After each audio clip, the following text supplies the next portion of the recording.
Pemirsa, sejumlah calon dokter yang tergabung dalam Pergerakan Dokter Muda Indonesia atau PDMI mengadukan nasib sebanyak 1.023 calon dokter dari 38 perguruan tinggi ke Komnas HAM. Pengaduan ini terkait dengan kebijakan Dikti yang membuat mereka belum bisa memperoleh sertifikat profesi dokter. Didampingi kuasa hukum, para calon dokter melakukan audiensi dan meminta Komnas HAM untuk turun tangan menyelidiki dugaan pelanggaran hak asasi manusia terkait ketidakpastian hukum yang mereka hadapi. Para calon dokter yang terdampak ini umumnya telah menyelesaikan pendidikan sarjana kedokteran, program koas, serta sebagian besar tahapan uji kompetensi mahasiswa program profesi dokter atau UKMPPD. Namun, penerapan kebijakan yang merujuk pada Permendikti nomor 18 tahun 2018 membuat peserta yang masa pendidikan profesinya melebihi batas tertentu kehilangan akses untuk mengikuti atau menyelesaikan proses uji kompetensi.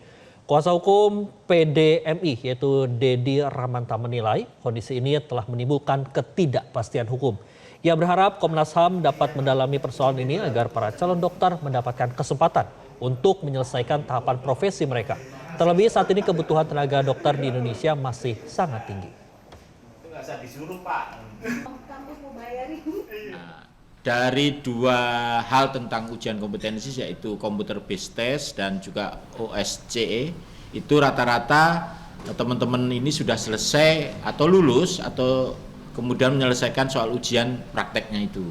Namun karena ada kebijakan dari Dikti yang kemudian berdampak mereka tidak punya lagi akses untuk mengikuti ujian kompetensi. Tentunya ini kami menganggap perlu meminta pada Komnas HAM untuk menggunakan seluruh kewenangannya menyelidiki persoalan ini sehingga di tengah kita kekurangan dokter, kawan-kawan calon dokter ini mendapatkan akses untuk mendapatkan kepastian hukum terkait dengan profesi mereka. Saya kira jelajahi cara baru mendapatkan informasi. Download Metro TV Extend sekarang.